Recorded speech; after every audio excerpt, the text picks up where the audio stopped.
Backup ওপেনারের সাথে একজন middle order batsman. Asia কাপের আগে বাংলাদেশের চাওয়া এই দুই জায়গায়। সেখানে আছে সম্ভাব্য কয়েকটি নাম। ওপেনিংয়ে নাঈম শেখ টিকে যাবেন নাকি আসবেন সৌম্য সরকার। অপরদিকে মিডল অর্ডারের লড়াইটা সাব্বির ও সোহানের মাঝে।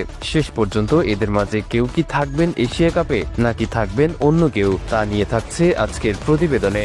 দিন তামিম রান করছেন, আরেকদিন রান করছেন ইমন। দুই প্রান্তে দুজনই করছেন আগ্রাসী ব্যাটিং।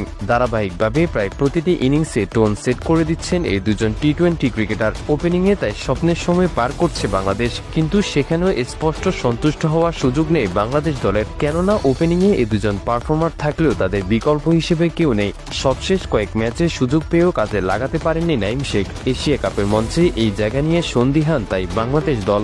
তাই প্রশ্ন, কে হবেন ব্যাকআপ ওপেনার। সবশেষ সিরিজে যে পারফর্ম করতে পারেনি নাঈম, কিন্তু তার সাথে এই জায়গায় দলে আসার মতো নেই খুব বেশি নাম। যদিও এই জায়গায় অপশন হতে পারেন সৌম্য সরকার। সবশেষ ম্যাচে অবশ্য 62 স্ট্রাইক রেটে 11 রান করেন সৌম্য। তবে তার আগে 4 ম্যাচের মধ্যে 2 ম্যাচে 2টি ভালো ইনিংস খেলেছেন সরকার।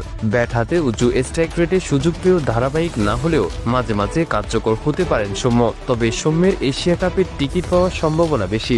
যদি শেষ পর্যন্ত লড়াইটা নাঈম ও সৌম্যের হয়, তবে এই জায়গায় অন্য কাউকে চিন্তা করে যদি বিসিবি, সেটার দায়িত্ব তাদের কাছেই থাকবে। অপরদিকে ব্যাকআপ ওপেনারের সাথে আরও এক বিষয় আছে চিন্তার জায়গা, আর